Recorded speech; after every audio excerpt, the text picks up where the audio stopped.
আজকের পর্বে আমরা সাইয়েদনা ঈসা আলাইহিস সালামের জীবনী শুনবো ইনশাআল্লাহ।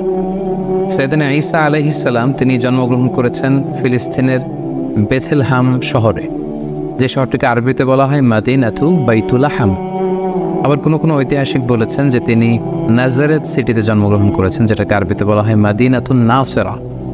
তবে বেথলেহেম শহরের ব্যাপারেই বেশিরভাগ ঐতিহাসিক মতামত পেশ করেছেন, কিন্তু কোরআন আল কারীমে সুনির্ধারিতভাবে ওনার জন্মস্থানের কথা বলা হয়নি, বরং বলা হয়েছে বাইতুল মুকাদ্দাস থেকে একটা রিমোট এরিয়াতে, দূরবর্তী কোনো একটা জায়গায়, যেটা সারাউন্ডেড বাই ডেট ট্রিস, খেজুর গাছ দ্বারা বেষ্টিত, এরকম কোনো একটি জায়গায় আল্লাহ নবী ঈসা আলাইহিস সালাম জন্মগ্রহণ করেছেন। আমরা ওনাকে চিনি আল্লাহ নবী ঈসা হিসেবে অথবা ঈসা রুহুল্লাহ হিসেবে, কিন্তু খ্রিস্টান সম্প্রদায় তারা ঈসা আলাইহিস সালামকে জেসাস ক্রাইস্ট বলে থাকে, যেটাকে বাংলায় যীশু খ্রিস্ট বলা হয়। কালামুল্লাহ মাজিদে ঈসা আলাইহিস সালামের অনেকগুলো নাম উল্লেখ হয়েছে। কোরআন কখনো কখনো ওনাকে অ্যাড্রেস করেছে আল মাসিহ বলে, কখনো উল্লেখ করেছে ঈসা ইবনে মারিয়াম বলে, কখনো রূহ বলে, এবং মাঝে মাঝে কালিমাতুহু বলে। আল মাসিহ বলা হয়েছে এজন্য কারণ আরবিতে মাসাহা ইয়ামসাহু মানে টাচ করা, মাসেহ করা, মেসেজ করা। ঈসা আলাইহিস সালাম মেসেজ করে দিলে কিছু অবাক ঘটনা ঘটতো, সেগুলো আমরা সামনে শুনবো। আবার কখনো বলা হয়েছে ঈসা ইবনে মারিয়াম, মারিয়ামের সন্তান ঈসা, যেহেতু ওনার পিতা ছিল না। কখনো বলা হয়েছে রূহ মানে স্পিরিট, আল্লাহ তাআলা স্পেশাল স্পিরিট এখানে দিয়েছিলেন। আবার কখনো বলা হয়েছে কালিমাতুহু, আল্লাহর বিশেষ কালিমা। তিনি পৃথিবীতে পিতা ছাড়া জন্মগ্রহণ করেছেন। আমরা জানি যে সাধারণত আমাদের প্রত্যেকের মা আছে, বাবা আছে, বাবা এবং মায়ের মাধ্যমে আমরা পৃথিবীতে এসেছি, কিন্তু তিনি পৃথিবীতে একমাত্র মানব যিনি শুধুমাত্র মায়ের গর্ভ থেকে এসেছেন, পিতার সংস্পর্শ ছাড়া। ওনার পিতা ছিল না, এবং তিনি বনী ইসরায়েলের সর্বশেষ নবী, এবং ওনার প্রতি আল্লাহ তাআলা ইনজিল কিতাব নাজিল করেছেন। আমরা জানি যে প্রসিদ্ধ 4টি আসমানি কিতাব রয়েছে, এর মধ্যে ইনজিল হচ্ছে অন্যতম। তাওরাত, জাবুর, ইনজিল এবং কোরআন। তো ওনার কাছে ইনজিল নাজিল হয়েছে, যেটাকে খ্রিস্টান কমিউনিটি এটাকে বাইবেল বলে বা গসপেল বলে থাকে। এবং তিনি হচ্ছে 5 জন উলুল আজমে মিনার রসুল আছে, যারা দৃঢ় প্রত্যয়ী, খুবই দৃঢ় প্রত্যয়ের অধিকারী 5 জন নবী, তাদের মধ্যে থেকে তিনি একজন। তারা হচ্ছেন নূহ আলাইহিস সালাম, ইব্রাহিম আলাইহিস সালাম, মূসা আলাইহিস সালাম, এবং এই ঈসা আলাইহিস সালাম, এবং আমাদের প্রিয় নবী মুহাম্মদ রাসূলুল্লাহ সাল্লাল্লাহু আলাইহি ওয়াসাল্লাম। এবং তিনি একমাত্র নবী যিনি এখনো ইন্তেকাল করেননি, তিনি এখনো বেঁচে আছেন। আল্লাহ তাআলা বিশেষ কুদরতে ওনাকে আকাশে তুলে নিয়েছেন। তিনি একটা সময় শেষ জামানায় কিয়ামতের অদ্যাবধি পূর্বে আগ মুহূর্তে পৃথিবীতে আসবেন। ইমাম মাহাদির নেতৃত্বে তিনি গোটা বিশ্বে সাম্য, শান্তি, ভালোবাসা, ইসলাম এটা প্রতিষ্ঠা করবেন, এবং স্বাভাবিকভাবে অন্যান্য নবীদের মতো তিনি পৃথিবীতে ইন্তেকাল করবেন। তার মায়ের নাম ছিল মারিয়াম, আমরা জেনেছি, এবং আমাদের প্রফেট সিরিজের জাকারিয়া আলাইহিস সালামের পর্বে আমরা মোটামুটি মারিয়াম আলাইহিস সালামের ঘটনার ব্যাপারে আলোচনা করেছিলাম। আল্লাহ তাআলা মারিয়াম আলাইহিস সালামকে গোটা বিশ্বের নারীকুলের মধ্যে থেকে স্পেশালি তিনি চুজ করেছেন, তিনি তাকে পিউরিফাই করেছেন, তাকে সিলেক্ট করেছেন। এবং মারিয়াম আলাইহিস সালামের নামে কোরআনের স্বতন্ত্র একটি সূরা এসেছে। আমরা জানি কোরআনে 114টি সূরা, এর মধ্যে একজন নারীর নামে কোরআনে একটি সূরা ডেডিকেট করা হয়েছে, আর সেটা হচ্ছে সূরাতুল মারিয়াম। সেটা ঈসা আলাইহিস সালামের মায়ের নামে সূরা। কোরআনে আল্লাহ পাক তাকে সিদ্দিকা বলেছেন, সত্যবাদী নারী, এবং তিনি কুমারী হয়েও সন্তান জন্মদান করেছেন। এবং সাইয়েদনা মারিয়াম আলাইহিস সালাম এবং তার সন্তান আল্লাহ নবী ঈসা আলাইহিস সালামকে আল্লাহ তাআলা শয়তানের দুষ্ট খোঁচা থেকে হেফাজত করেছেন, কারণ ঈসা আলাইহিস সালামের নানি হান্না বিনতে ফাকুজ স্পেশালি আল্লাহ তাআলার কাছ থেকে দোয়া করে এটা চেয়ে নিয়েছিলেন। কোনো নিউবর্ন বেবি যখন পৃথিবীতে আসে, শয়তান তাকে খোঁচা দেয়, তখন বাচ্চাটা ওয়া ওয়া করে কেঁদে ওঠে। এটা ঘটেনি শুধু মারিয়াম আলাইহিস সালামের ক্ষেত্রে এবং আল্লাহ নবী ঈসা আলাইহিস সালামের ক্ষেত্রে। সম্মানিত শুধু আল্লাহ নবী ঈসা আলাইহিস সালামের জন্মটাই একটা মিরাকেল, তার জন্মটাই একটা মুজিজা। কারণ আমরা পৃথিবীতে বাবা মায়ের মাধ্যমে এই দুনিয়ার বুকে এসেছি, কিন্তু আল্লাহ নবী ঈসা আলাইহিস সালাম পিতা ছাড়া কেবলমাত্র মায়ের মাধ্যমে দুনিয়াতে এসেছেন। কিভাবে তিনি এসেছেন, তার জন্মের ঘটনাটা কেমন ছিল, বিস্তারিতভাবে আল্লাহ তাআলা সূরা মারিয়ামে উল্লেখ করেছেন। আমরা সরাসরি কোরআনে ফিরে যাই, তাহলে আমরা বুঝতে পারবো যে কোরআন আমাদেরকে কি জানাচ্ছে।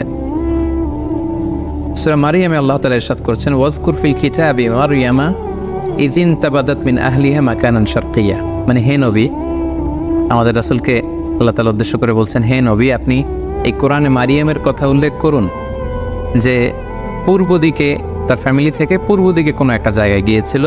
ফাত্তাখাযাত মিন দুনিহিম হিজাবান, সে হয়তো গোসলের কাজে বা ব্যক্তিগত কোনো কাজে হেজাব দিয়ে চারদিকে পর্দা টাঙিয়ে কোনো একটা কাজ করছিল। ফাআরসালনা ইলাইহা রূহানা, ঠিক ওই মুহূর্তে আমি জিবরাইল আলাইহিস সালামকে পাঠালাম। নির্জন একটা এলাকা, তিনি একাকী কাজ করছিলেন। হঠাৎ আল্লাহ তাআলা তার ফেরেশতা জিবরাইল আলাইহিস সালামকে পাঠালেন। ফাতামাসসালা লাহা বাশারান সাবিয়্যা, এবং জিবরাইল আলাইহিস সালাম মানুষের আকৃতিতে তার সামনে যে উপস্থিত হলো। মারিয়াম আলাইহিস সালাম দেখে ভয় পেয়ে গেলেন। ক্বালা, তিনি বললেন, ইন্নী আউযু বির-রহমানি মিনকা ইন কুনতা তাকিয়্যা, অর্থাৎ আমি তোমার ব্যাপারে আল্লাহর কাছে পানাহা চাই যদি তুমি আল্লাহকে ভয় করো। সাবধান, তুমি আমার সামনে এসো না, তুমি পুরুষ মানুষ, তুমি এখানে কি করছো, এখানে কেন এসেছো? ক্বালা, সাইয়েদনা জিবরাইল আলাইহিস সালাম বললেন, ইন্নামা আনা রাসূলু রাব্বিকি লিআহাবা লাকি গুলামান যাকিয়া, অর্থাৎ মারিয়াম ভয় নেই, আমি সাধারণ মানুষ নয়, আমি আল্লাহর ফেরেশতা, আল্লাহর পাঠানো অ্যাঞ্জেল, ফেরেশতা। আমি এসেছি তোমাকে একটা গুলামান যাকিয়া, পবিত্র সন্তান গিফট করবার জন্য। এই কথা শুনে তো মারিয়াম আলাইহিস সালাম আতকে উঠলেন। তিনি বললেন, ক্বালাত আন্না ইয়াকুনু লি গুলাম, আমার কি করে সন্তান হবে? ওয়ালাম ইয়ামসাসনি বাশার, কোনো মানুষ তো আমাকে, কোনো পুরুষ তো আমাকে স্পর্শ করেনি। সন্তান হতে হলে তো আগে বিয়ে করতে হবে, নারী পুরুষের দৈহিক মিলন হতে হবে, পৃথিবীর যেই ন্যাচারাল সিস্টেম, এবং সেই পদ্ধতিতে একটা সার্টেন পিরিয়ড শেষে আমার হয়তো সন্তান হবে। তো আমি তো বিয়েই করিনি, আমি তো কুমারী, এবং কোনো পুরুষ আমাকে কখনো স্পর্শ করেনি। আর ওয়ালাম আকু বাগিয়া, আমি তো ব্যভিচারিণীও নই, আমি তো এমন নষ্টা ভ্রষ্টা নারী নই যে আমি পরপুরুষের সাথে কোনো ধরনের ব্যভিচারে লিপ্ত হয়েছে কিংবা অপকর্ম করেছি, ফলে তার মাধ্যমে আমার সন্তান, আমার গর্ভে সন্তান আসবে, এটা তো সম্ভব নয়। কিভাবে হবে? ক্বালা, জিবরাইল আলাইহিস সালাম বললেন, কাযালিকি, এমনিই হবে। ক্বালা রাব্বুকি হুয়া আলাইয়া হাইয়্যিন, তোমার রব আমাকে এই বলে পাঠিয়ে দিয়েছে যেটা আমার পক্ষে সম্ভব, আমি আল্লাহ তাআলা চাইলেই এই মিরাকেল ঘটাতে পারি। বলি নাজআলাহু আয়াতান লিন-নাস, আল্লাহ তাআলা বলেন যে এটা আমি করতে চাই যাতে করে তার সন্তানকে গোটা বিশ্বের জন্য আমি একটা নিদর্শন করে রাখতে পারি। ওয়া রাহমাতাম মিন্না, আমার পক্ষ থেকে রহমত স্বরূপ। ওয়া কানা আমরাম মাকদিয়া, আর মারিয়াম তুমি বিচলিত হয়ে লাভ নেই, এটা ডিসাইডেড, আল্লাহ তাআলার সিদ্ধান্ত হয়ে গিয়েছে। আমরাম মাকদিয়া, জাস্ট এখন এটা প্লে হবে, আল্লাহ তাআলা ডিসাইড করেছেন এমনটা ঘটাবেন এবং এমনটা ঘটবে। ফাহামালাতহু ফান্তাবাদাত বিহি মাকানান কসিয়া, এবং মুহূর্তের মধ্যেই সাইয়েদনা মারিয়াম আলাইহিস সালাম তিনি প্রেগনেন্ট হয়ে গেলেন। মুহাসসিরিন একরাম বলেছেন যে জিবরাইল আলাইহিস সালাম একটা ফু দিলেন, সেটা মারিয়াম আলাইহিস সালামের জামার পকেটের ভেতর দিয়ে মারিয়াম আলাইহিস সালামের গর্ভের ভেতরে টাচ করলো, এবং এটা ছিল একটা special spirit, breathed into it, আল্লাহ তাআলা স্পেশাল একটা রুহের ফুৎকার দিয়েছেন, এবং সেই রুহের ফুৎকার যখন মারিয়াম আলাইহিস সালামের গর্ভে চলে গেল, তিনি প্রেগনেন্ট হয়ে গেলেন। সুবহানাল্লাহি বিহামদি। ফান্তাবাযাত বিহি মাকানান কসিয়া, তিনি লজ্জায় এলাকার কোনো লোকের সামনে যাতে না পড়ে যান, তিনি দূরবর্তী একটা স্থানে গেলেন, এবং সেই স্থানটাই বর্তমানে বেথলেহেম সিটি নামে পরিচিত, আরবিতে যেটাকে বলা হয় মাদিনাতু বাইতুল লাহাম, কারণ তিনি লজ্জা অনুভব করছিলেন। এবং ঈসা আলাইহিস সালামের জন্মটা যেহেতু মিরাকেল, ওনার এই প্রেগনেন্সি পিরিয়ডটাও মিরাকেল। সাধারণত বেবি যখন কেউ কনসিভ করে কোনো নারী, তার 9 মাস 10 মাস একটা সময়, সার্টেন পিরিয়ড অফ টাইম তাকে এই প্রেগনেন্সি পিরিয়ডকে পার করতে হয়, তখন তার বেবি ডেলিভারি হয়। কিন্তু যেহেতু এটা ছিল আল্লাহর মিরাকেল, মুহূর্তেই তিনি গর্ভবতী হয়েছেন। একজন 9 মাসের পরিপূর্ণ প্রেগনেন্ট পিরিয়ডকে পার করেছে একজন নারীর দেহাবয়ব যেমন, দেখতে যেমন, দূর থেকে দেখলেই বোঝা যায় যে তিনি গর্ভধারিণী। মারিয়াম আলাইহিস সালামের অবস্থাটা মুহূর্তের মধ্যে আল্লাহ তাআলার এই মিরাকেলে, এই মুআজিজার মাধ্যমে এরকম হয়ে গেল। তিনি আতঙ্কিত হলেন, তিনি ভয় পেলেন, অন্য কারো সামনে যাতে তিনি পরে লজ্জিত হতে না হয়, তিনি এলাকা ছেড়ে মাকানান কসিয়া, সেই বেথলেহেম সিটিতে চলে গেলেন, এবং সেখানে খেজুর বেষ্টিত একটা এলাকা ছিল। ফাজাআল মাখাদু ইলা জিজঈন নাখলা, তো ওনার পেইন আসলো, প্রচণ্ড ব্যথা, সন্তান জন্মদানের যে পেইন হয়, এটা তাকে একটা খেজুর গাছের গোড়ায় নিয়ে আসলো। তিনি সহ্য করতে না পেরে সেখানে বসলেন। ক্বালাত ইয়া লাইতানি মিততু ক্বাবলা হাযা, এবং নিজের সাথে কথা বলতে লাগলেন যে হায় রে, আজকের এই সিচুয়েশন ফেস করার আগে আমি যদি মারা যেতে পারতাম কতই না ভালো হতো। আমি যদি মরে যেতে পারতাম, ওয়াকুনতু নাসিয়াম মানসিয়া, অথবা আমি যদি মানুষ থেকে বিস্মৃত হয়ে যেতে পারতাম, অর্থাৎ মারিয়াম নামে একজন লোক ছিল পৃথিবীতে, এটা যদি সবাই ভুলে যেত তাহলে কতই না ভালো হতো, তাহলে তো আমি লজ্জিত হওয়া লাগতো না। ফানাদাহা মিন তাহতিহা আল্লা তাহজানি, অর্থাৎ বোঝা গেল যে এরকম পরিস্থিতির মধ্য দিয়ে তিনি গর্ভপাত করলেন, ডেলিভারি হলো, আল্লাহর মিরাকেল মুআজিজা ঈসা আলাইহিস সালাম পৃথিবীতে আসলেন। মুহূর্তেই ফানাদাহা মিন তাহতিহা, তার নিচ থেকে একটা আওয়াজ আসলো যে আল্লাহ তাহজানি, হে মারিয়াম তুমি চিন্তিত হয়েও না, কদ জাআলা রাব্বুকি তাহতাকি সারিয়া, এই তো দেখো তোমার পায়ের নিচ দিয়ে একটা স্রোতস্বিনী ঝর্ণা দ্বারা প্রবাহিত হচ্ছে, সুবহানাল্লাহ। এবং আল্লাহ বললেন ওয়া হুজ্জি ইলাইকি বিজিযইন নাখলাতি তুসাকিতু আলাইকি রুতাবান জানিয়া, হে মারিয়াম তুমি খেজুরের ডালা ধরে টান দাও, তাহলে দেখবে যে উপর থেকে খেজুর গাছ থেকে টসটসে সুমিষ্ট পরিপক্ক পাকা খেজুর নিচে পড়বে, এবং ওই খেজুর তুমি খাও। ফাকুলি ওয়াশরাবি, তুমি খাও পান করো, ওয়াকরি আইনা, আর এই তোমার নবজাতক সন্তানের দিকে তাকিয়ে তোমার চোখ জুড়াও, দেখো কত ফুটফুটে চমৎকার সন্তান আমি তোমাকে দিয়েছি। ফাইম্মা তারাইন্না মিনাল বাশারি আহাদান, কোনো মানুষ যদি দেখো আমি তোমাকে পলিসি বাতলে দিচ্ছি, তুমি কি করবে? ফাকুলি ইন্নী নাদারতু লিররহমানি সাওমা ফালান উকাল্লিমাল ইয়াওমা ইনসিয়া, তুমি ইঙ্গিতে বলো যে আমি রোজা রেখেছি, আমি কারোর সাথে কথা বলবো না। আমাদের এই শরিয়াতে রোজার সিস্টেম হচ্ছে সকাল থেকে শুরু করে সন্ধ্যা পর্যন্ত না খেয়ে থাকা, কিন্তু ওনাদের শরিয়াতে রোজার সিস্টেম ছিল সকাল থেকে সন্ধ্যা পর্যন্ত মৌনতার রোজা রাখা, মানে চুপ থাকা। সকাল থেকে সন্ধ্যা পর্যন্ত খাওয়া যাবে, পান করা যাবে, কিন্তু কথা বলা যাবে না, কথা বললে রোজা ভেঙে যাবে। তো মারিয়াম তুমি ইঙ্গিতে বলো যে তুমি রোজা রেখেছো। ফাআতাত বিহি কওমাহা তাহমিলু, অবশেষে মারিয়াম আলাইহিস সালাম কি করবেন তিনি বুঝে উঠতে পারছিলেন না। অবশেষে তিনি শিশু সন্তান ঈসা আলাইহিস সালামকে কোলে নিয়ে এলাকার লোকদের কাছে আসলেন। ক্বালু ইয়া মারইয়াম, সবাই বলল হে মারিয়াম, লাকাদ জিইতি শাইআন ফারিয়া, এ কি অঘটন তুমি ঘটালে, এটা কি করলে তুমি সন্তান পেলে কোত্থেকে? তোমার তো বিয়ে হয়নি, কোত্থেকে তুমি বেবি পেলে? ইয়া উখতা হারুন মা কানা আবুকি ইমরাআ সাউইন ওয়া মা কানাত উম্মুকি বাগিয়া, তোমার বাবা তো ভালো লোক ছিল, তোমার মাও তো ব্যভিচারিণী ছিল না, তুমি এই কাজ কেমন করে করলে? মারিয়াম, তোমার মা ছোটবেলা তোমাকে বাইতুল মুকাদ্দাসে রেখেছে, আমরা ভেবেছি তুমি কত ভালো মেয়ে হবে, বাইতুল মুকাদ্দাসে তুমি সেবা করো, তোমাকে ভালো মেয়ে মনে করেছিলাম, তুমি কি করে এমন কাজটা করলে? ফাআশারাত ইলাই, মারিয়াম আলাইহিস সালাম এলাকার লোকদের এই প্রশ্নবাণে যখন তাকে জর্জরিত করা হচ্ছিল তিনি কোনো কথা বললেন না, তিনি শিশু সন্তানের দিকে ইঙ্গিত করলেন। ফাআশারাত ইলাই, অর্থাৎ আমি কিছু বলতে পারবো না, এই ছেলের দিকে তাকাও, ছেলেকে বলো। ফাআশারাত ইলাই, ঈসা আলাইহিস সালামের দিকে ইঙ্গিত করলেন, নোটিস করলেন। ক্বালু, তারা রেগে গিয়ে বলল কাইফা নুকাল্লিমু মান কানা ফিল মাহদি সাবিয়া, হে মারিয়াম তুমি কি আমাদের সাথে ঠাট্টা করছো? এই দোলনায় থাকা বা তোমার কোলে থাকা শিশুর সাথে আমরা কীভাবে কথা বলবো? কেন তুমি এই কাজ করলে? ঠিক ওই মুহূর্তে একটা যুগান্তকারী ভাষণ দিয়েছিলেন সাইয়েদনা ঈসা আলাইহিস সালাম, মায়ের পবিত্রতা বর্ণনা করেছিলেন, নিজের পরিচয় পেশ করেছিলেন। ছোট্ট দুধের শিশু মায়ের কোল থেকে আঙ্গুল তুলে বললেন ইন্নী আব্দুল্লাহ আতানিয়াল কিতাব ওয়া জাআলানি নাবিয়্যা। সবাইকে অবাক করে দিয়ে এই দুধের শিশু কথা বলতে আরম্ভ করলো, তিনি বললেন যে আমি আল্লাহর গোলাম। আতানিয়াল কিতাব ওয়া জাআলানি নাবিয়্যা, আল্লাহ তাআলা আমাকে কিতাব দিয়েছেন, তিনি আমাকে নবী বানিয়েছেন। ওয়া জাআলানি মুবারাকান আইনামা কুনতু ওয়া আওসানি বিস-সালাতি ওয়াজ-যাকাতি মা দুমতু হাইয়্যা, তিনি আমাকে বরকতময় করেছেন। আল্লাহ তাআলা আমাকে সালাতের আদেশ দিয়েছেন, আল্লাহ তাআলা আমাকে যাকাতের আদেশ দিয়েছেন। ও বাররাম বিওয়ালিদাতি, আমার মায়ের প্রতি অনুগত বানিয়েছেন। ওয়ালাম ইয়াজআলনি জাব্বারান শাকিয়্যা, আল্লাহ আমাকে হতভাগা বানাননি। ওয়াসসালামু আলাইয়া ইয়াউমা উলিদতু ওয়া ইয়াউমা আমুতু ওয়া ইয়াউমা উবআসু হাইয়্যা, আমার জন্মের দিন, আমার মৃত্যুর দিন, আবার কিয়ামতের দিন আমি যখন আবার পুনরুত্থিত হব সেদিন পর্যন্ত আমার প্রতি সালাম।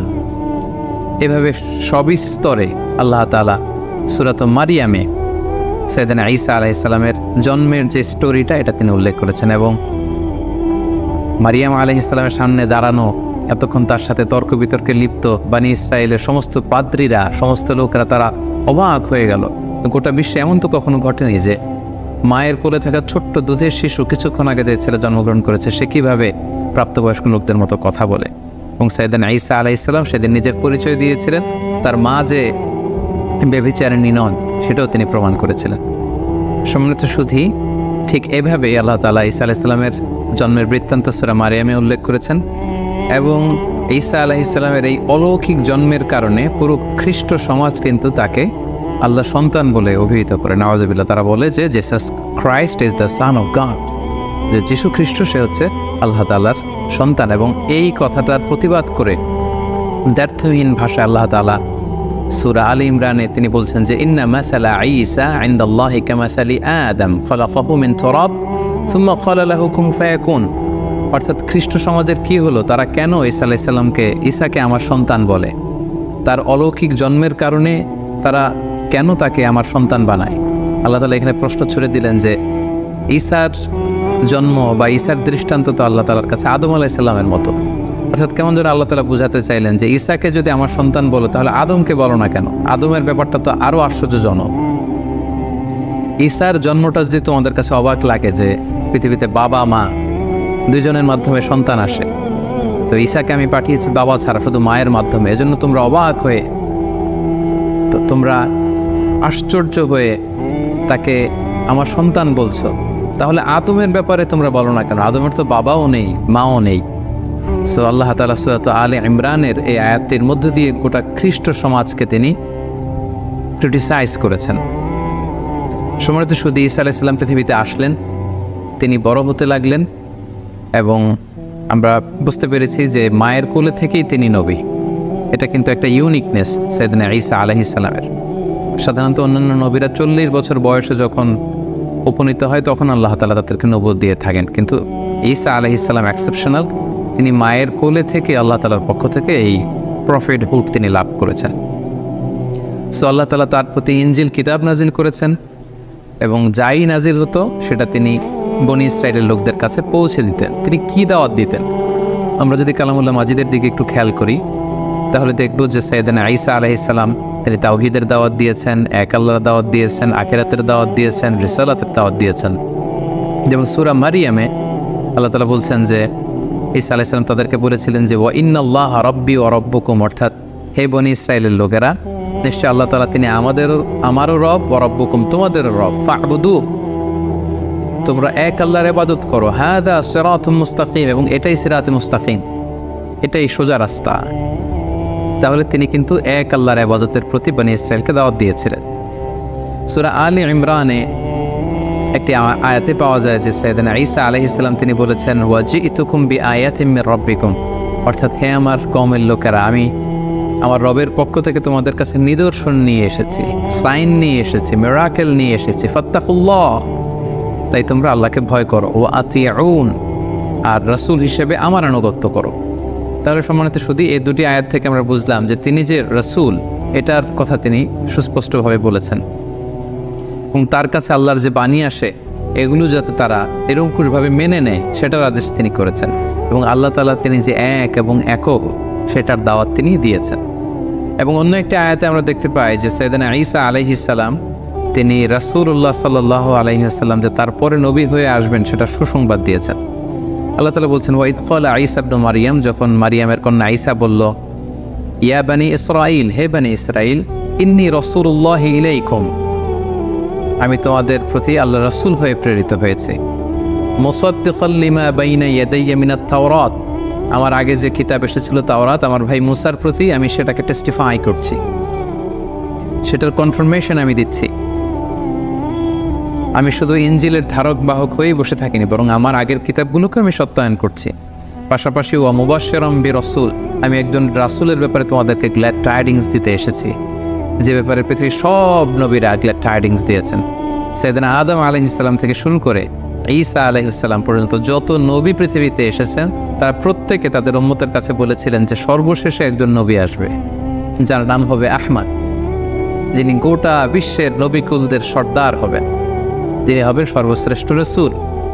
এবং সেটার সর্বশেষ সুসংবাদটা সাইয়েদনা ঈসা আলাইহিস সালামের মাধ্যমে আল্লাহ তাআলা পাঠিয়েছেন, কারণ ওনার পরপরই আল্লাহ রাসূল সাল্লাল্লাহু আলাইহি ওয়াসাল্লাম পৃথিবীতে এসেছেন।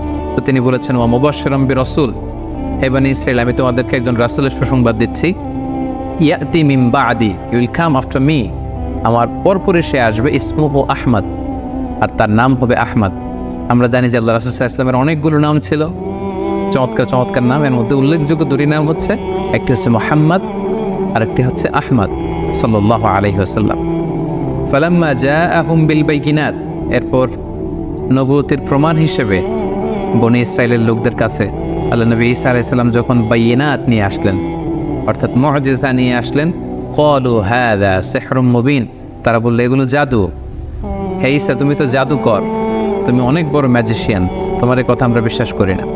এবং সম্মানিত সুধী, আমরা তো সাইয়েদনা আদম থেকে শুরু করে অনেক নবীর ঘটনা স্টোরি আমরা শুনেছি আমাদের প্রফেট সিরিজে। আমরা প্রায় দেখেছি যে নবীরা যখন মুআজিজা নিয়ে আসতো, এটাকে এলাকার লোকেরা জাদু বলে উড়িয়ে দিত। তো এখন আমরা জানবো যে সাইয়েদনা ঈসা আলাইহিস সালামকে আল্লাহ তাআলা কি মুআজিজা দিয়েছিলেন। সম্মানিত সুধী, আপনারা শুনলে অবাক হবেন যে তিনি এমন কিছু অনন্য মুআজিজা তার এলাকাবাসীদেরকে দেখিয়েছিলেন, যেটা দেখে লোকজন অবাক হয়ে গিয়েছিল। তার একটি মুআজিজা ছিল, তিনি মাটি দিয়ে পাখি বানাতেন, পাখি বানিয়ে সে মাটির পাখিতে ফু দিলে সেই পাখি জীবন্ত হয়ে উড়ে চলে যেত। আন্নী আখলুকু লাকুম মিনাত তিন কাহাইয়াতিত তৈরি ফাআনফুখু ফি ফুদিতেন ফায়াকুনু তায়রাম বিইذনিল্লাহ। আল্লাহর আদেশে মাটি দিয়ে কাদা দিয়ে বানানো পাখি জীবন্ত পাখি হয়ে উড়ে চলে যেত। সুবহানাল্লাহ।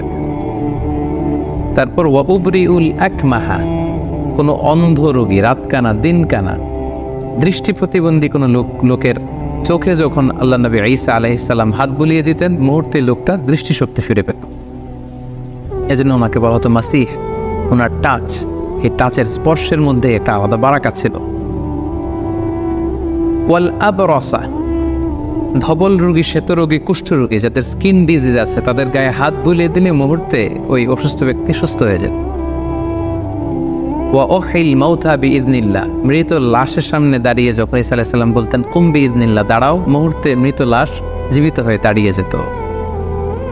ওয়া উনাব্বিউকুম বিমা তাআকুলুন, এবং লোকদের সাথে দেখা হলে উনি বলতে পারতেন যে কে কি খেয়ে এসেছে বাসা থেকে। তিনি বলতেন তুমি এটা দিয়ে ব্রেকফাস্ট করে এসেছো, তুমি এটা দিয়ে লাঞ্চ করে এসেছো, তুমি রাতে এটা খেয়ে এসেছো। লোকজন অবাক হয়ে যেত ওনার কথা শুনে। ওয়া মা তাদাখিরুনা ফি বুয়ুতিকুম, এবং তিনি বলে দিতে পারতেন কার ঘরে কি আছে, কে কার সিন্ধুকে কি জমা রেখেছে, গোপন হিডেন ট্রেজারের ভিতরে কোথায় কি আছে উনি সব বলে দিতেন। এগুলো শুনে লোকজন অবাক হয়ে যেত, এবং যাদের হেদায়েত নসিবে ছিল তারা ঈমান এনেছিল। সম্মানিত শুধু এগুলো ছিল আল্লাহ নবী ঈসা আলাইহিস সালামের প্রতি আল্লাহ তাআলার প্রেরিত বিশেষ কিছু মিরাকেল, মুআজিজা। এবং আমরা জানি নবীদেরকে নবুয়তের প্রমাণ হিসেবে আল্লাহ মুআজিজা দিয়ে থাকেন, এবং যে সময়ে যে জিনিসের প্রচার প্রসার ওই এলাকায় প্রসিদ্ধি বেশি, আল্লাহ ওই মুআজিজা দিয়েছেন। যেমন রাসূল সাল্লাল্লাহু আলাইহি ওয়াসাল্লামের সময়ে আরবি সাহিত্যের খুব উৎকর্ষতা সাজিত হয়েছিল, ফলে কোরআনকে আল্লাহ এমন উন্নত মানের লিটারেচার করে, সাহিত্য মানে সমৃদ্ধ করে আল্লাহ পাঠিয়েছেন, ফলে আরবের বড় বড় সাহিত্যিকরা অবাক হয়েছে যে লাইসা হাযা মিন কালামিল বাশার, কোনো মানুষের কথা এটা হতে পারে না, তারা স্বীকার করেছে। মূসা আলাইহিস সালামের সময়ে জাদুবিদ্যার প্রসার ছিল, ফলে মূসা আলাইহিস সালামকে এমন লাঠি দিয়েছেন, এটা দিয়ে এটা সাপ হয়ে যেত, এটা সাগরে রাখলে রাস্তা হয়ে যেত। লোকজন অবাক হয়ে গিয়েছে। ঈসা আলাইহিস সালামের সময়কালে ফিলিস্তিনে, শাম দেশে চিকিৎসা বিদ্যার খুব উৎকর্ষতা সাধিত হয়েছে, ফলে আল্লাহ তাআলা ঈসা আলাইহিস সালামকে চিকিৎসা বিজ্ঞানের এমন কিছু দান করেছিলেন যেটা দেখে সবাই অ্যাস্টনিশড হয়ে গিয়েছে। কেউ ধবল রোগী, শ্বেত রোগী, কুষ্ঠ রোগীকে ভালো করতে পারেন, উনি টাচ করলে ভালো হয়ে যায়। রাতকানা দিনকানা, অন্ধ, প্রতিবন্ধী, দৃষ্টি প্রতিবন্ধী লোক ভালো হয় না, উনি টাচ করে দিলে ভালো হয়ে যায়। মৃত লাশকে জীবিত করে ফেলে, মাটি দিয়ে বানানো পাখিকে ফু দিলে জীবিত হয়ে যায়। আল্লাহ তাআলা এগুলো এর জন্যই দান করেছেন, যাতে এগুলো দেখে লোকজন বুঝতে পারে যে তিনি সাধারণ কোনো মানুষ নন, তিনি আল্লাহর পাঠানো প্রেরিত রাসূল। তো সাইয়েদনা ঈসা আলাইহিস সালামের এই মুআজিজার মাধ্যমে মানুষকে দাওয়াত দিতে লাগলেন, এবং ওনার প্রতি নাজিল হওয়া ইনজিল কিতাবের দাওয়াত তিনি দিতে লাগলেন। কিন্তু আমরা জানি যখনই নবীরা কোনো এলাকায় দাওয়াতি কাজ করেছে, তাদের পথটা কণ্টকাকীর্ণ ছিল, কুসুমাস্তীর্ণ ছিল, তাদের বিরোধিতা করা হতো, তাদের বিরুদ্ধে ষড়যন্ত্র করা হতো, এগুলো মানুষ গ্রহণ করতে চাইতো না। এবং ঈসা আলাইহিস সালামের ক্ষেত্রেও তাই হয়েছে। যখন ঈসা আলাইহিস সালামের কথা লোকজন মানতে আরম্ভ করলো, শুনতে আরম্ভ করলো, তারও বিরোধিতা শুরু হলো। এবং দেখা গেল যে স্বল্প আয়ের যে মানুষগুলো, কৃষক শ্রেণী, জেলে পাড়ার লোকজন, ধোপা যারা আছে, এই সমাজের নিম্ন শ্রেণীর লোকজন আল্লাহ নবী ঈসা আলাইহিস সালামের ফলোয়ার হতে লাগে। তারা ইনজিল কিতাবের সুমহান বাণী শুনে ঈমান এনে তারা ঈসা আলাইহিসসালামের অনুসারী হয়ে গেল। এবং ঈসা আলাইহিসসালামের খুব কাছের কিছু লোক ছিল, তাদেরকে তিনি হাওয়ারি বলতেন। ঈসা আলাইহিসসালামের সাথীদেরকে বলা হয় হাওয়ারি, আর আমাদের প্রিয় নবী মুহাম্মদ রাসূলুল্লাহ সাল্লাল্লাহু আলাইহি সাল্লামের সাথীদেরকে বলা হয় সাহাবী। তার দল যখন ভারী হতে লাগলো, সত্যের বাণী যখন ঈসা আলাইহিসসালাম প্রচার করতে লাগলেন, তার বিরোধিতাও কিন্তু বনী ইসরায়েলের মধ্যে ঠিক পারতে লাগলো। কোনোভাবে ঈসা আলাইহিসসালামকে তারা দমাতে পারছে না, কোনো ষড়যন্ত্রে কাজে আসছে না। তখন তারা ঈসা আলাইহিসসালামের বিরুদ্ধে রটাতে শুরু করলো যে তার মা ছিল জিনাকারিনী, ব্যভিচার করেছে, ফলে বাবা ছাড়া ঈসা পৃথিবীতে এসেছে, তার কথা কেউ শোনো না।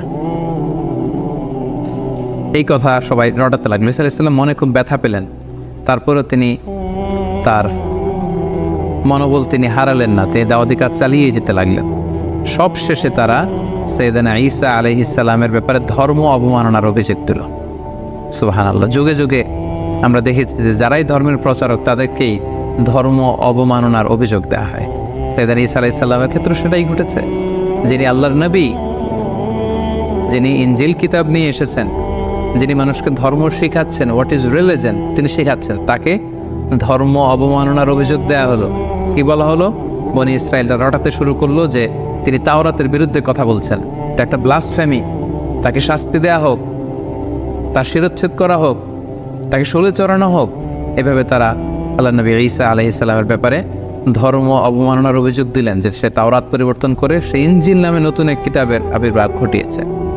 এবং এই কথা তারা তৎকালীন সময়ের যে অত্যাচারী রাজা কিং হেরোডের কাছে তারা পৌঁছালো, এবং তারা সবাই মিলে চক্রান্ত করে সর্বশেষে তাকে হত্যার ষড়যন্ত্র করল। বনী ইসরায়েলের লোকেরা সাইয়েদানা ঈসা আলাইহিসসালামকে হত্যা করার জন্য চড়াও হলো, এবং তাদের ভাষ্যমতে তারা ঈসা আলাইহিসসালামকে হত্যা করেছে। কিন্তু কালামুল্লাহ মাজিদে পবিত্র কোরআন আল কারিমে আল্লাহ তাআলা বলেছেন, না, তোমরা আমার নবী ঈসাকে স্পর্শও করতে পারো না, তাকে আমি উঠিয়ে নিয়েছি। আল্লাহু আকবার। ঘটনাটা কেমন ছিল? ওনার মৃত্যুর ব্যাপারে নির্ভরযোগ্য দুটি বর্ণনা পাওয়া যায়।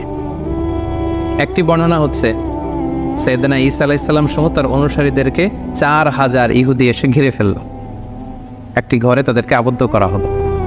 আল্লাহ নবী ঈসা আলাইহিসসালাম বললেন, আমার অনুসারীদের মধ্য থেকে কে আছো আমার জন্য জীবন দিবে? একজন দাঁড়ালো। নবী ঈসা আলাইহিসসালাম তাকে তার পাগড়ি পরিয়ে দিলেন, তার জামা খুলে পরিয়ে দিলেন, বললেন যাও। সেই লোক আল্লাহর নামে সামনে আগালো এবং তার চেহারাকে আল্লাহ ঈসা আলাইহিসসালামের চেহারা করে দিলেন। ইহুদিরা যখন তাকে পেল সবাই মনে করলো এইটাই ঈসা, তারা তাকে হত্যা করলো। আর মুহূর্তে আল্লাহ তাআলা ঈসা আলাইহিসসালামকে আকাশে তুলে নিলেন, রাফাআহুল্লাহু ইলাইহি। ফলে ইহুদিদের মতে তারা ঈসা আলাইহিসসালামকে হত্যা করেছে, আসলে হত্যা করতে পারেনি। ঐতিহাসিকভাবে দ্বিতীয় যে বর্ণনাটি পাওয়া যায় সেটা হচ্ছে তারা ঈসা আলাইহিসসালামকে হত্যার ষড়যন্ত্র করে তাকে ধাওয়া করলো। আল্লাহ নবী ঈসা আলাইহিসসালাম একটি ঘরে আবদ্ধ হলেন, তারা চারদিকে ঘিরে রাখলো নবী ঈসা আলাইহিসসালামকে হত্যার জন্য। ঈসা আলাইহিসসালামও বেরোন না, তারা নবীকে হত্যাও করতে পারে না। সবশেষে তারা তাদের মধ্যে থেকে সবচেয়ে পাপী পাষণ্ড এক লোককে অ্যাসাইন করলো যে যাও তুমি যে দেখো তো ঈসা কি করে ভিতরে। তাদের এই লোককে তারা ভেতরে পাঠালো, এই ঘরের ভেতরে দেয়াল টপকিয়ে। মুহূর্তের মধ্যে আল্লাহ তাআলা ঈসা আলাইহিসসালামকে আকাশে তুলে নিলেন এবং তাদের লোকটাকে ঈসা আলাইহিসসালামের চেহারায় রূপান্তরিত করে দিলেন। তার ফেসটাকে আল্লাহ তাআলা ঈসার চেহারা বানিয়ে দিলেন, ঈসা আলাইহিসসালামকে আকাশে তুলে নিলেন। এবং দীর্ঘ সময় হয়ে যায়, তাদের লোকটাও ফিরে না। তারা ভাবলো ঘটনা কি হয়েছে আমাদের পাঠানো লোকটার? দেখি তো, ভিতরে দেখেই তো ঈসা দাঁড়িয়ে আছে। আসলে এটা কিন্তু ঈসা ছিল না, এটা ছিল তাদের পাঠানো, তাদের প্রেরিত সেই লোক। তার ওই লোকটাকেই হত্যা করলো। ঈসা আলাইহিসসালাম মনে করে একেই শুলে চড়ালো, একেই হত্যা করলো।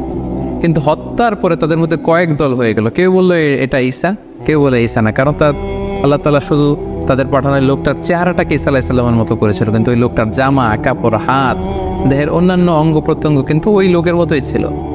ফলে তারা শঙ্কায় পড়ে, একটা সংশয়ে পড়ে গেল যে আসলেই কি আমরা হত্যা করেছি।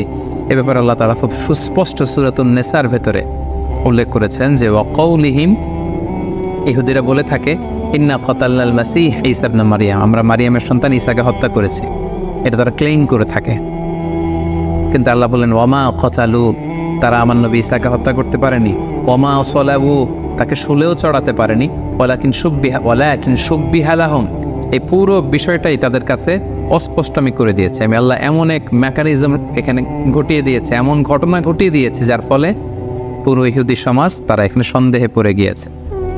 আল্লাহ বলেন ওমা কতালুহু ইয়াকিনা, তারা আমার নবী নিশ্চিতভাবে ঈসাকে হত্যা করতে পারেনি। বাল রাফাআহুল্লাহু ইলাই, আল্লাহ তাআলা বলেন যে আমি আমার নিজের কাছে আমার নবী ঈসাকে উঠিয়ে নিয়েছি। সম্মানিত শুধু এই হচ্ছে ঈসা আলাইহিস সালামের এই পৃথিবীতে ওনার জীবদ্দশায় সর্বশেষ ঘটনা। কোরআন আমাদেরকে এটা কনফার্ম করেছে যে ইহুদিরা তাকে হত্যাও করতে পারেনি, ক্রুশেও চড়াতে পারেনি, বরং আল্লাহ তাআলা ঈসা আলাইহিস সালামকে উঠিয়ে নিয়েছেন। এবং প্রিয় নবী মুহাম্মদ রাসূলুল্লাহ সাল্লাল্লাহু আলাইহি ওয়াসাল্লাম আমাদেরকে জানিয়েছেন যে ঈসা আলাইহিস সালাম তিনি ইন্তেকাল করেননি, তিনি একমাত্র নবী যিনি জীবিত আছেন, তিনি আকাশে আছেন এবং শেষ জামানায় তিনি পৃথিবীতে আবার নেমে আসবেন। সহিহ মুসলিমের একটা বর্ণনায় জানা যায় আল্লাহর হাবিব সাল্লাল্লাহু আলাইহি ওয়াসাল্লাম বলেন যে অবশ্যই কিয়ামতের আগে এমন একটা সময় আসবে যখন ঈসা আলাইহিস সালাম আসবেন কিভাবে হাকামান মুকসিতা, তিনি ন্যায়পরায়ণ শাসক হয়ে আবির্ভূত হবেন। ফায়াকসুরুস সলিব, তিনি যত ক্রুশ, ইংরেজিতে যেটাকে ক্রস বলে, খ্রিস্টানদের একটা রিলিজিয়াস আইকনিক ব্যাপার, এই যত ক্রুশ আছে এই ক্রুশকে তিনি ভেঙে ফেলবেন। ওয়ায়াকুতুলুল খিনজির, তিনি শূকর হত্যা করবেন। ওয়াদাউল জিজিয়া, জিজিয়া ট্যাক্সের সিস্টেম তিনি উঠাবেন।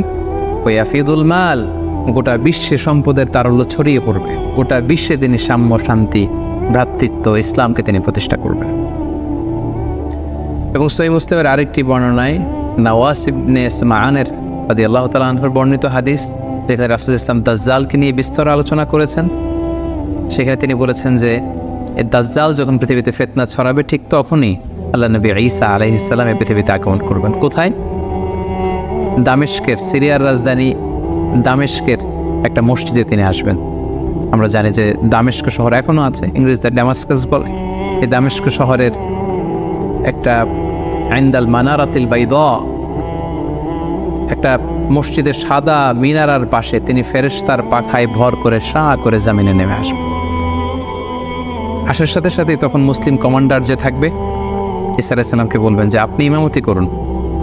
ঈসা আলাইহিস সালাম বলবেন না, আল্লাহ তাআলা এই উম্মাতের যে সম্মান দিয়েছে সে কারণে তুমি ইমামতি করবে, কারণ আমি নেতা হয়ে আসিনি, তোমাদের মধ্যে থেকেই নেতা হবে, তিনি ইমামতি করবেন। তারপর ঈসা আলাইহিস সালাম দাজ্জালকে খুঁজতে শুরু করবেন। ইহুদিরা দাজ্জালের মিত্র হবে। ঈসা আলাইহিস সালামের শ্বাস প্রশ্বাস যে কাফেরের গায়ে লাগবে সেই মারা যাবে। এবং ফিলিস্তিনে এখনও একটা জায়গা আছে, জায়গাটার নাম বাবুল লুদ, হাদিসে এই শব্দটাই বলা হয়েছে বাবুল লুদ, এবং এখনও ওই জায়গাটা বাবুল লুদ নামেই পরিচিত। ঠিক ওই জায়গায় আল্লাহ নবী ঈসা আলাইহিস সালাম দাজ্জালকে হত্যা করবেন। ইয়াজুজ মাজুজ আসবে, তিনি তুর পাহাড়ে চলে যাবেন মুসলিমদেরকে নিয়ে ইয়াজুজ মাজুজের অত্যাচার থেকে পরিত্রাণের জন্য দোয়া করবেন, তারাও চলে যাবে। এরপরে ঈসা আলাইহিস সালাম গোটা বিশ্বে ইসলামকে পৌঁছে দিবেন। পৃথিবীর এমন কোনো ঘর, এমন কোনো দেশ, এমন কোনো জনপদ থাকবে না যেখানে আল্লাহর নাম উচ্চারিত হবে না, গোটা বিশ্বের সবাই মুসলিম হয়ে যাবে। এরপরে ঈসা আলাইহিস সালাম স্বাভাবিকভাবেই অন্যান্য নবীদের মতো এই পৃথিবীতে ইন্তেকাল করবেন। সম্মানিত শুধু এই হচ্ছে আল্লাহ নবী ঈসা আলাইহিস সালামের জীবনী।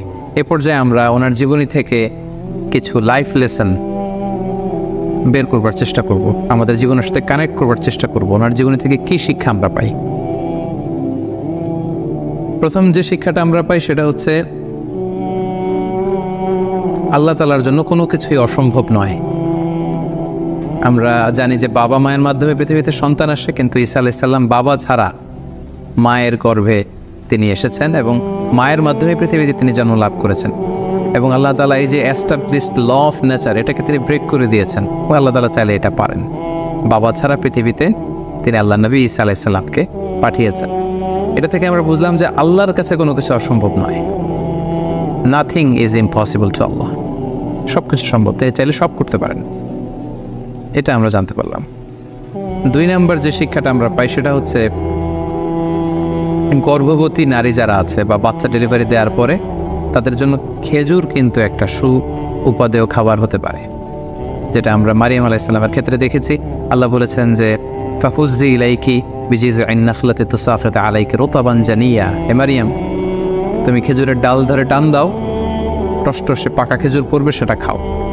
মারিয়াম আলাইহিস সালাম কিন্তু খেজুর খেয়ে তখন এনার্জি পেয়েছিলেন। সো গর্ভবতী নারী কিংবা সন্তান জন্মদানের পরে একজন মায়ের জন্য খেজুর একটা চমৎকার খাবার হতে পারে, কারণ এটার মধ্যে ভিটামিন B6 আছে, এটার মধ্যে কপার আছে, এটার মধ্যে অনেক ধরনের উপাদান আছে। বিশেষ করে খেজুর হচ্ছে ফুল অফ ফাইবার, ফাইবার সমৃদ্ধ একটা খাবার, যেটা আপনার এনার্জিকে বুস্ট করবে। সো গর্ভবতী এবং সন্তান জন্মদানের পরে নারীদের জন্য খেজুর একটা চমৎকার খাবার, যেটা কোরআনিক গাইডেন্স থেকে আমরা পাই। 3 নম্বর যে ব্যাপারটি আমরা জানতে পারি যে মারিয়াম আলাইহিস সালামের সন্তান জন্মদানটা এমন একটা সময় হয়েছিল যখন খেজুর পেকে পেকে পড়ে। কোরআনের আয়াত থেকে বোঝা যায় যে হে মারিয়াম, তুমি খেজুরের ডাল ধরে টান দাও, খেজুর পড়বে। এবং আমরা জানি খেজুর পাকে হচ্ছে গ্রীষ্মকালে। কিন্তু আমরা যদি বর্তমান খ্রিস্টান কমিউনিটির এক্সমাস ডে, যেটাকে ওরা বলে ক্রিসমাস ডে, মেরি ক্রিসমাস বা ক্রিসমাস ডে, তারা পালন করে থাকে প্রচণ্ড শীতে, অর্থাৎ 25শে ডিসেম্বর। সো ঐতিহাসিকভাবেই কিন্তু এখানে একটা there is a big question in this celebration, যে আসলেই শীতকালে কি আল্লাহ নবী ঈসা আলাইহিস সালামের জন্ম হয়েছিল কিনা। কোরআন কিন্তু আমাদেরকে জানিয়েছে যে ঈসা আলাইহিস সালামের যখন জন্ম হয়েছিল সেটা ছিল সামার সিজন, অর্থাৎ গ্রীষ্মকাল। কিন্তু খ্রিস্ট সমাজ এই ক্রিসমাস পালন করে থাকে 25শে ডিসেম্বর, প্রচণ্ড শীতের সময়। এর আদৌ কোনো ভিত্তি আছে কিনা, there is a question here. আমরা এখানে কোশ্চেন মার্ক রেখেই সামনে চলে যেতে চাই। আমরা 4 নম্বরে যেটা সাইয়েদনা ঈসা আলাইহিস সালামের জীবনী থেকে শিখলাম, সেটা হচ্ছে আল্লাহর নবীরা নিজেকে নবী বলে পরিচয় দেওয়ার আগে তারা নিজেদেরকে আব্দুল্লাহ বা আল্লাহর বান্দা বলে পরিচয় দিতে বেশি স্বাচ্ছন্দ্য বোধ করতেন। যার প্রমাণ আল্লাহ নবী ঈসা আলাইহিস সালাম মায়ের কোলে সর্বপ্রথম নিজের পরিচয় দিয়েছেন এই বলেছে, ইন্নী আব্দুল্লাহ, আমি আল্লাহর গোলাম। আগে বলেছেন গোলাম বা দাস, তারপরে তিনি বলেছেন আতানিয়াল কিতাব, আল্লাহ তিনি আমাকে কিতাব দিয়েছেন, ইনজিল কিতাব।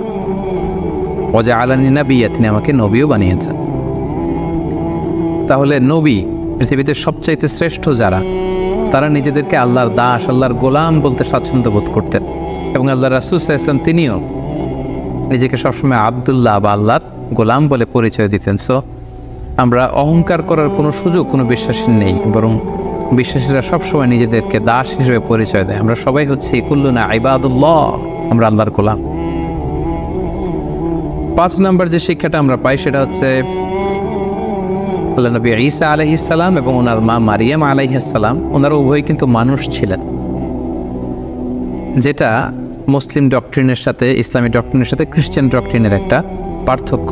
খ্রিস্টান কমিউনিটি তারা এই দুজনকে, ঈসা আলাইহিস সালামকে বলে যে ঈসা আলাইহিস সালাম ছিল হচ্ছে আল্লাহর সন্তান, আর মারিয়াম আলাইহিস সালামকে তারা ম্যারি বলে। তারা বলে যে ম্যারি হচ্ছে আল্লাহর স্ত্রী। তাদের একদল আবার বলে ম্যারি হচ্ছে আল্লাহর মা। সো কোরআন কিন্তু দ্ব্যর্থহীন কণ্ঠে ঘোষণা করেছে যে তারা উভয়ই মানুষ ছিলেন। ঈসা আলাইহিস সালাম তিনি আল্লাহর বান্দা ছিলেন, মানুষ ছিলেন, মারিয়াম মানুষ ছিলেন। কিন্তু খ্রিস্ট সম্প্রদায় একটা স্পেশাল আইডিওলজিতে তারা বিশ্বাস করে, যেটাকে তারা বলে ত্রিত্ববাদ, ট্রিনিটি। এবং কোরআন এই ট্রিনিটিকে সুস্পষ্টভাবে নাকচ করেছে। যেমন সূরাতুল মায়েদাতে আমরা দেখি আল্লাহ তাআলা বলছেন, মাল মাসিহু ইবনু মারইয়ামা ইল্লা রাসূল, মারিয়ামের সন্তান ঈসা রাসূল ছাড়া কিছু ছিল না, তিনি একজন রাসূল। কদ খালাত মিন ক্বাবলিহির রাসূল, তার আগে অনেক রাসূল অতিবাহিত হয়েছে, তাদের ধারাবাহিকতায় তিনিও একজন রাসূল। ও উম্মুহু সিদ্দীকা, আর ঈসার মা মারিয়াম সে সত্যবাদী একজন নারী। কানা ইয়াকুলানি তাআম, তারা উভয়ই সাধারণ মানুষদের মতো খাবার খেত, তাদেরও ক্ষুধা লাগতো, তারা খাবার খেত, তারা মানুষের সাথে মিশতো, তারা মানুষ ছিল। তোমরা কি করে এই ট্রিনিটিতে বিশ্বাস করো, ত্রিত্ববাদে বিশ্বাস করো? তারা বিশ্বাস করে যে আল্লাহিত্ব বা খোদায়িত্ব এটা 3 ভাগে বিভক্ত। একটা পার্ট নিয়ন্ত্রণ করে আল্লাহ, আর একটা নিয়ন্ত্রণ করে আল্লাহর স্ত্রী ম্যারি, আরেকটা পার্ট নিয়ন্ত্রণ করে আল্লাহর সন্তান জিসাস ক্রাইস্ট। তাদের আরেক দল বলে যে না, এই ডিভাইনিটি এটা 3 ভাগে বিভক্ত। খোদায়িত্বের 1 ভাগ হচ্ছে আল্লাহর হাতে, 1 ভাগ হচ্ছে জিবরাইল আলাইহিস সালামের হাতে, আরেক ভাগ হচ্ছে সাইয়েদনা ঈসা আলাইহিস সালামের হাতে। কোরআন কিন্তু এগুলোর সুস্পষ্ট বিরোধিতা করে কোরআন জানিয়েছে যে না, ঈসা আলাইহিস সালাম তার মা, তারা আল্লাহর গোলাম ছিল এবং তারা মানুষ ছিল। 6 নম্বর যে শিক্ষাটা আমরা পাই সেটা হচ্ছে ঈসা আলাইহিস সালামের প্রতি আমাদের শ্রদ্ধা এবং বিশ্বাসের মধ্য দিয়ে আমাদের মধ্যম পন্থা ফুটে ওঠে। কারণ আল্লাহ তাআলা আমাদেরকে বলেছেন যে উম্মাতান ওয়াসাতা, আমরা হচ্ছে মধ্যমপন্থী উম্মত। আমরা যদি ঈসা আলাইহিস সালামের ব্যাপারে তাকাই তাহলে দেখব যে ইহুদিরা ওনাকে খাটো করেছে, ছোট করেছে। ইহুদিদের একদল তাকে বলেছে যে তিনি হচ্ছেন ওয়ালাদুজ জিনা, নাউযুবিল্লাহ, অর্থাৎ জিনার সন্তান। মারিয়াম জিনা করেছে, সে জিনার ফসল হচ্ছে ঈসা। ইহুদিরা এইভাবে তাকে অপদস্থ করেছে, ছোট করেছে। আর যদি খ্রিস্টান সম্প্রদায়ের দিকে তাকাই তাহলে দেখবো যে তাকে উঠাতে উঠাতে আল্লাহর চেয়ারে নিয়ে বসিয়েছে, নাউযুবিল্লাহ। মানে দুই দলই হচ্ছে মার্জিনালাইজ করেছে। ইহুদিরা তাকে খাটো করে বলেছে তিনি জারদ সন্তান, নাউযুবিল্লাহ। আর খ্রিস্টান সম্প্রদায় যারা এখনও তাকে Jesus Christ is the son of god বলে, গডের সন্তান বলে, তারা উঠাতে উঠাতে উঠাতে আল্লাহর আসনে আসীন করেছে। এই দিক থেকে ঈসা আলাইহিস সালামের প্রতি আমাদের যে শ্রদ্ধা, ভালোবাসা এবং আমাদের যে বিশ্বাস, এই বিশ্বাস দিয়েও কিন্তু প্রমাণিত হয় যে আমরা উম্মতে মুহাম্মাদি, আমরা হচ্ছি উম্মাতান ওয়াসাতা, মধ্যমপন্থী উম্মত, মডারেট। অর্থাৎ আমরা ঈসা আলাইহিস সালামের ব্যাপারে বলি যে আবদুল্লাহি ওয়া রাসূলুহু, তিনি আল্লাহর গোলাম এবং আল্লাহর রাসূল। আমরা যখন তাকে গোলাম বলি, আল্লাহর দাস বলি, তখন এটা খ্রিস্টানদের রেসপন্স হয়, কারণ খ্রিস্টানরা উঠাতে উঠাতে ওনাকে আল্লাহর পর্যায়ে নিয়েছে। আমরা বলি না উনি আবদুল্লাহ, আল্লাহর গোলাম। আবার আমরা যখন বলি রাসূলুহু, তিনি আল্লাহর রাসূল, তখন এটা জিউস কমিউনিটির জন্য আমাদের পক্ষ থেকে রেসপন্স হয় যে না, তোমরা যে বলছো ওয়ালাদুজ জিনা, জিনার সন্তান না, উনি জিনার সন্তান নয়, উনি হচ্ছেন আল্লাহর সম্মানিত রাসূল। সো ওনার প্রতি আমাদের বিশ্বাস হচ্ছে উনি আবদুল্লাহি ওয়া রাসূলুহু, তিনি আল্লাহর গোলাম, আল্লাহর দাস এবং আল্লাহর প্রেরিত রাসূল। তার প্রতি ইনজিল কিতাব নাজিল হয়েছে, তার মান নামে আল্লাহ সরাসরি একটা কমপ্লিট সূরা কোরআনে ডেডিকেট করেছে। সো যদিও তিনি আমাদের নবী নন, তিনি খ্রিস্টানদের নবী, তারপরে ওনার প্রতি সঠিক বিশ্বাস এবং আকীদা আমরা কোরআনের মাধ্যমে পেয়েছি। তিনি হচ্ছেন আবদুল্লাহি ওয়া রাসূলুহু।